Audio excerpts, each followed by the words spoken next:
Maharashtra deputy CM Ajit Pawar గారు ఈరోజు మరణించడం చాలా దిగ్భ్రాంతి గురి చేసింది.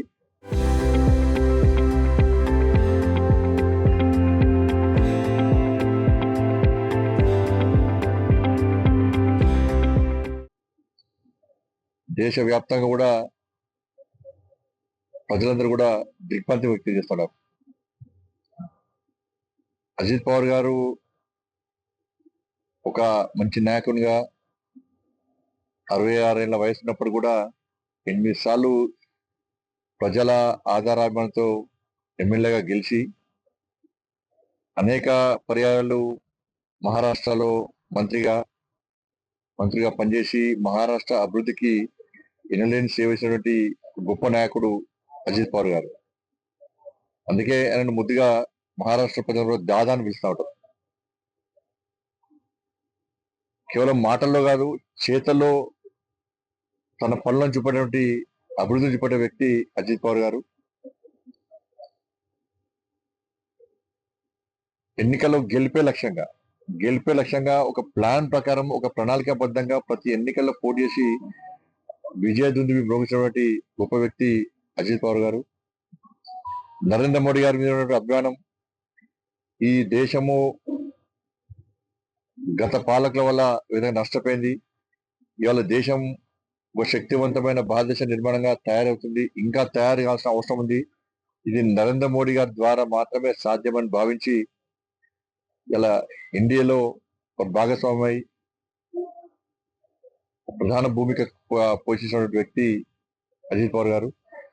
అటు వారి ఆత్మకు శాంతి చేకూర్చాలని చెప్పి ప్రతి ఆశయం కోసం, ఏ లక్ష్యం కోసం వారు పరితపించారో ఆ లక్ష్యాన్ని చేరుకునే విధంగా ఆయన అభిమానులకు, ఆయన కుటుంబ సభ్యులకు ఆ ధైర్యాన్ని, ఆలోచనను కల్పించాలని చెప్పి ఆయన కుటుంబానికి, వాళ్ళ కుటుంబాలకు, వాళ్ళ బంధుమిత్రులందరూ కూడా, ఆయన అభిమానులందరూ కూడా మనోధైర్యం కల్పించాలని చెప్పి ఆ భగవంతుని వేడుకుంటారు. విశాఖపట్నంలో 9వ జాతీయ జైల్ అధికారుల సమ్మేళనం ఇవాళ రేపు ఈ సమ్మేళనం జరుగుతూ ఉన్నది.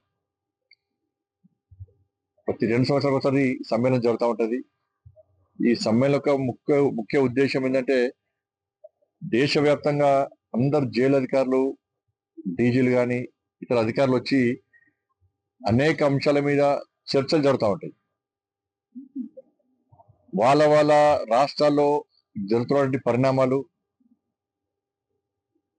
ఏ విధంగా జైలు నిర్వహణ జరుగుతుందని చెప్పి ఓరుకోరు చర్చించుకోవడము, మంచి చెడు విషయాల మీద ప్రత్యేక దృష్టి పెట్టి దాన్ని గ్రహించి వాళ్ళ రాష్ట్రాల్లో దాన్ని అమలు చేసే విధంగా, దాంతోపాటు జాతీయ స్థాయిలో అనేక అంశాల మీద, జైలుకు సంబంధించి అనేక అంశాల మీద చర్చ జరగడం, అనేక మంది అనుభవజ్ఞులు, సీనియర్ ఆఫీసర్స్ అందరూ కూడా వాళ్ళ అనుభవాలు చెప్పడం, ప్లస్ ఫ్యూచర్ ప్లాన్ ఏ విధంగా ఉండాలని చెప్పి అనేక అంశాల చర్చలు టుడే జరుగుతుంది. దాని తర్వాత కేంద్ర స్థాయిలో కూడా దీన్ని అమలు చేసేటువంటి ప్రయత్నం చేస్తా ఉన్నాం. ముఖ్యంగా దేశంలో నరేంద్ర మోడీ గారి ప్రభుత్వం ఏర్పడిన తర్వాత వీటి విషయంలో ప్రత్యేకమైనటువంటి శ్రద్ధ తీసుకుంటా ఉన్నారు. నరేంద్ర మోడీ గారి యొక్క ఆలోచన మేరకు కేంద్ర ప్రభుత్వం కేటాయించింది.